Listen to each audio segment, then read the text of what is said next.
오늘 하나님의 말씀은 사도행전 7장 54절부터 8장 8절까지 말씀입니다. 사도행전 54절부터 7장 54절부터 8장 8절까지 말씀입니다. 다 찾은 줄 알고 한 목소리로 합독하며 보도록 하겠습니다. 함께 보시겠습니다. 그들이 이 말을 듣고 마음에 찔려 그를 향하여 이를 갈거늘 스데반이 성령 충만하여 하늘을 우러러 주목하여 하나님의 영광 하나님 우편에 서신 것을 보고 말하되 보라 하늘이 열리고 인자가 하나님 우편에 서신 것을 보노라 한데 그들이 큰 소리를 지르며 귀를 막고 일제히 그에게 달려들어 성 밖으로 내치고 돌로 칠세 증인들이 옷을 벗어 사울이라 하는 청년의 발 앞에 두니라. 그들이 돌로 스데반을 치니 스데반이 부르짖어 이르되 주 예수여 내 영혼을 받으시옵소서 하고 무릎을 꿇고 크게 불러 이르되 주여 이 죄를 그들에게 돌리지 마옵소서 이 말을 하고 자니라. 사울이 그가 죽음을 당함을 마땅히 여기더라. 그날에 예루살렘에 있는 교회에 큰 박해가 있어 사도 외에는 다 유대와 사마리아 모든 땅으로 흩어지니라. 경건한 사람들이 스데반을 장사하고 위하여 크게 울더라. 사울이 교회를 전멸할새 각 집에 들어가 남녀를 끌어다가 옥에 넘기니라.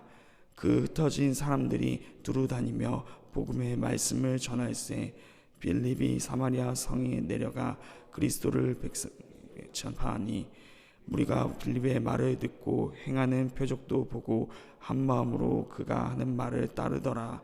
많은 사람에게 붙었던 더러운 귀신이 크게 소리를 지르며 나가고 또 많은 중풍병자와 못 걷는 사람이 나으니 그 성에 큰 기쁨이 있더라. 아멘. 오늘 말씀은 스데반의 마지막 이야기입니다. 오늘 말씀을 단락을 구분해 살펴보면은 7장 54절부터 60절까지 스데반의 죽음과 8장 1절부터 8절까지 스데반의 죽음으로 확장된 복음에 대해서 살펴볼 수 있을 것 같습니다. 먼저 첫 번째 단락인 54절부터 60절까지 말씀 스데반의 죽음에 대해서 살펴보도록 하겠습니다. 54절 말씀을 시간 함께 읽어보도록 하겠습니다. 54절입니다. 그들이 이 말을 듣고 마음에 찔려 그를 향하여 이를 갈거늘.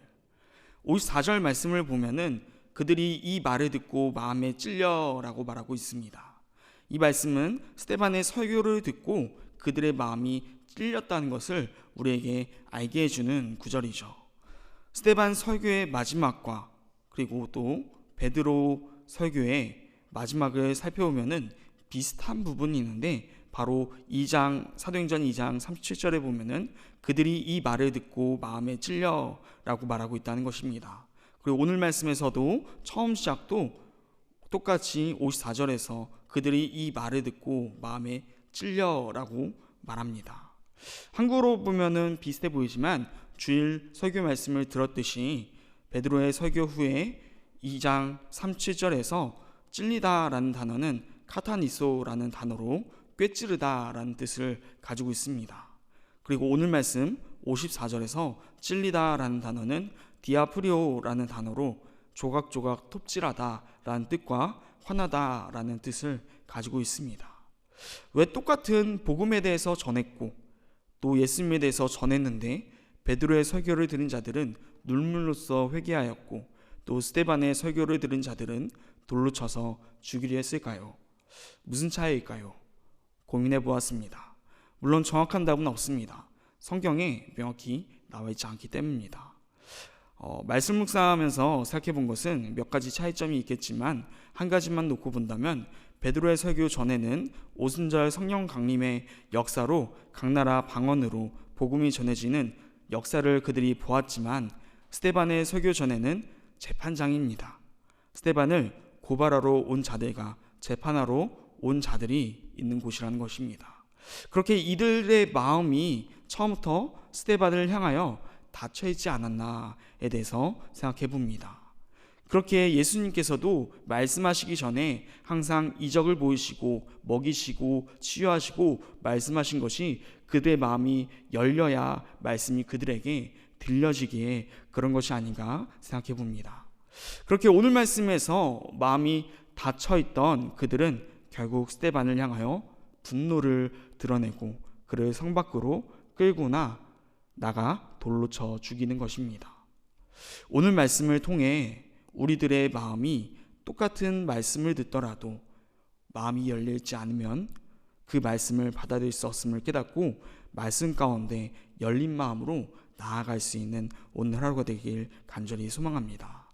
계속해서 살펴보면은 55절부터 56절을 통해 스데반은 예수님께서 하나님 우편에 서 계신 것을 보고 백성들에게 말합니다.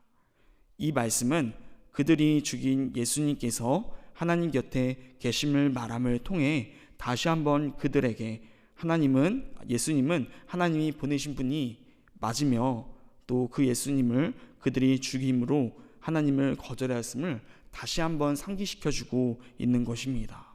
그러자 사람들은 그 스데반의 말을 듣지 않고 그를 돌로 치기 시작합니다. 57절, 58절 말씀인데 57절, 58절 말씀은 함께 읽어보도록 하겠습니다. 57절, 58절 함께 보시겠습니다. 그들이 큰 소리를 지르며 귀를 막고 일제히 그에게 달려들며 성 밖으로 내치고 돌로 칠세 증인들이 옷을 벗어 사울이라 하는 청년의 발 앞에 두니라. 먼저 57절 말씀에서 큰 소리를 지르며 귀를 막았다라고 되어 있습니다. 이 의미는 더 이상 스데반의 말을 듣지 않겠다는 뜻과 또 얼마나 그들의 감정이 고조되어 있는지에 대해서 알 수 있는 내용입니다. 그렇게 바로 58절에서 성 밖으로 내칩니다. 그리고 그를 돌로 치고 증인들이 옷을 벗어 사울 앞에 듭니다. 이것은 율법에 기록된 방법대로 행했던 것입니다. 원래 돌로 쳐서 죽이는 공개 처형은 성 밖으로 끌고 나가 집행을 해야 합니다. 하지만 똑같이 이제 바울도 돌에 맞게 되는데 그때는 이제 성 밖으로 내치기 전에 돌에 맞고 그가 죽은 것 같으니 성 밖으로 내치는 것을 볼 수가 있는데 이 상황보다 바울의 상황이 얼마나 더 분노하고 그들이 즉흥적으로 처형을 했는지에 대해서 알게 해주는 구절이기도 합니다. 여튼 그렇게 성 밖으로 끌고 나가 집행해야 했는데 증인의 옷을 벗어 사울 앞에 발 앞에 두는 것은 당시 감독자에게 돌로 칠 때 증인의 옷을 벗어 발 앞에 두는 일들이 있었는데 그 역할을 사울이 감당했음을 알 수가 있는 것입니다. 그리고 그들이 스데반을 돌로 치기 시작했고 스데반은 죽으며 이 죄를 그들에게 돌리지 마옵소서 외치며 죽게 되어집니다. 스데반의 모습은 예수님의 모습과 같아 보입니다. 예수님도 자신을 못 박는 자들의 죄를 그들에게 돌리지 말라라고 말씀하시며 죽으십니다. 예수님의 제자는 그리스도인은 이처럼 예수님을 닮아가는 자임을 기억하시기 바랍니다. 그 외에 다음 마지막 단락으로 8장 1절부터 8절까지 말씀으로 스데반의 죽음으로 시작되는 교회의 박해와 또 그로 인해 확장되게 된 복음에 대해서 말하고 있습니다. 1절 말씀을 함께 읽어보도록 하겠습니다. 1절입니다. 사울은 그가 죽임 당함을 마땅히 여기더라. 그날에 예루살렘에 있는 교회에 큰 박해가 있어 사도 외에는 다 유대와 사마리아 모든 땅으로 흩어지니라. 1절 말씀은 중요한 전환점입니다. 스데반의 죽음은 교회에 큰 박해를 가지고 왔지만 그와 동시에 복음이 예루살렘에서 온 유대와 사마리아까지 전해지게 되는 계기가 되기 때문입니다. 그런 의미로 1절을 다시 한번 살펴보면 7장 마지막 스데반의 죽음과 동시에 처음 등장했던 사울이 등장하고 있습니다. 사울이 스데반의 죽임당함을 마땅히 여겼다라고 말합니다. 사실 사울이 스데반의 죽음과 함께 등장하는 것에는 큰 의미가 있습니다. 사울은 이방인의 복음 전도자로서 이방인의 사도로서 세워진 자입니다. 그런 자가 스데반의 죽음과 동시에 등장한다는 것은 앞으로 예루살렘에 한정되어 있던 그 복음이 온 유대와 사마리아 땅끝까지 전하여질 것을 기대할 수 있게 하는 부분이 아닌가에 대해서 생각해 봅니다. 그와 동시에 예루살렘 교회에 박해가 시작되어 그리스도인들이 모든 땅으로 사마리아까지 흩어지게 됩니다. 디아스포라라는 단어를 들어본 적이 있으십니까? 디아스포라라는 단어는 흩어진 자들이라는 뜻을 갖고 있습니다. 그리스도인들은 예루살렘에서 사도들과 함께 있었습니다. 박해로 인하여 그러다가 흩어지게 된 것이죠. 2절과 3절 말씀은 스데반을 장사하고 교회를 잔멸하는 것을 통하여서 현재 교회가 암울한 시기에 놓여 있음을, 큰 위기 가운데 놓여 있음을 표현하고 있습니다.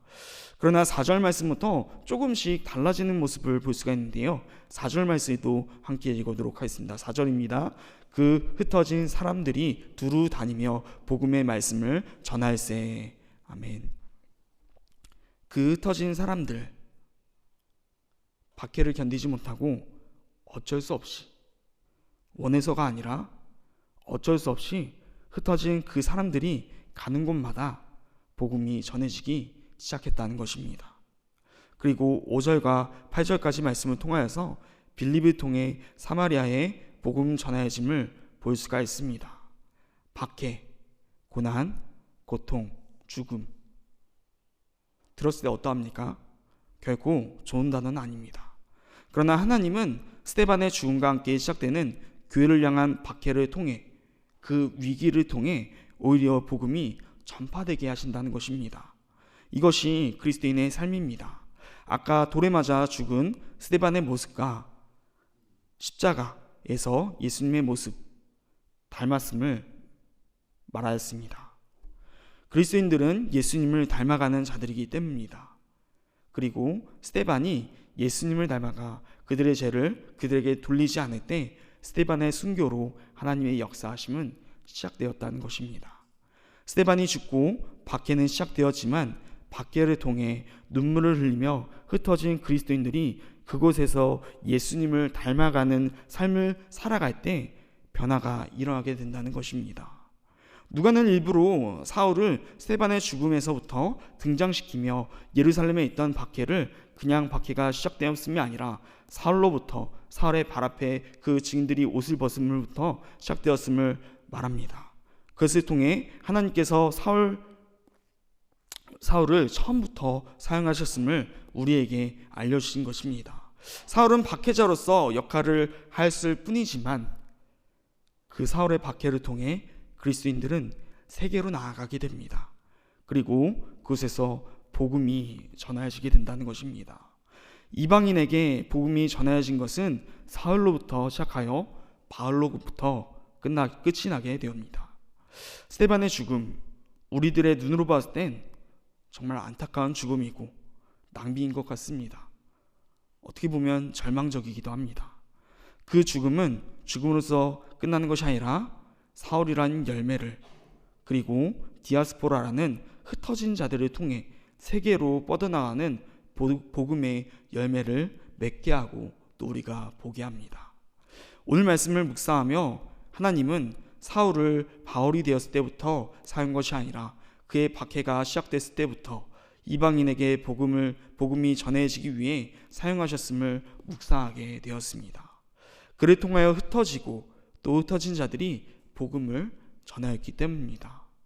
때론 우리 주변에 우리를 고통스럽게 하고 힘들게 하는 자들이 있을 수도 있습니다. 누가 보아도 옳지 않은 자일 수도 있습니다. 그것이 우리의 가정에서의 삶이 될 수도 있고 우리 공동체가 될 수도 있을 것입니다. 그러나 하나님은 그러한 행동들을 통해서도, 그러한 자들을 통해서도 일하시는 하나님을 고백하는 자들이 되길 간절히 소망합니다. 그리고 그 하나님이 일하실 때, 흩어진 자들이 그 땅에서 복음이 전할 수 있었던 것은 그들이 예수님의 제자로서 그를 닮아가는 삶을 살았기 때문임을 항상 기억하시고 그렇게 행동하며 나아가시기 바랍니다. 그들의 삶을 통해 그리스도의 복음이 묻어나왔고 그것을 통해 복음이 전하여진 것입니다. 물론 하나님이 역사하셨지만 하나님은 항상 우리들을 통해서 역사하십니다. 그리스도의 향기를 풍기며 그리스도의 복음을 나타내는 삶을 살아갈 때 그때서야 비로소 복음이 전파되기 시작하는 것입니다. 거룩이라는 것이 무엇일까요? 거룩은 흔하게 구별됨이라고 말합니다. 그렇게 이 거룩에 대해서 잘못 생각했던 중세 사람들은 수도원 생활을 하기 시작합니다. 제약된 세상으로부터 격리되어서 하나님만을 섬기며 살기를 원했던 것입니다. 그러나 거룩은 격리됨이 아니라 구별됨입니다. 구별되려면 구별의 대상이 있어야 되는 것이죠. 하나님은 구별됨을 통하여서 구별의 대상에게 복음이 전해지게 하시기 때문입니다. 그렇다면 어떻게 살아가는 게 구별됨이고 거룩일까요? 하나님은 이미 예수님을 통하여서 거룩에 대해서, 거룩의 삶에 대해서 우리에게 보여주셨습니다. 예수님의 일생을 통해 우리가 어떻게 살아가야 되는지 보여주신 것입니다. 그렇게 예수님의 삶을 닮아가는 자가 거룩한 자가 될 것입니다. 그리고 그 예수님을 흩어진 자들이 닮아가는 삶을 살아갔을 때 그들이 있는 곳에 복음이 전해지게 되는 것이죠. 오늘 하루 가운데 이런 하루가 되었으면 합니다. 오늘 하루 가운데 고통과 고난이 찾아온다면 또 그런 시기 가운데 있더라도 우리가 할 것은 단 하나입니다. 흩어진 자들도 하나님이 왜 우리에게 이러한 고통을 주셨을까? 사울과 같은 자를 주셨을까? 수많은 아픔과 고민들이 있었겠지만 그들 가운데 나오는 대답은 없었습니다.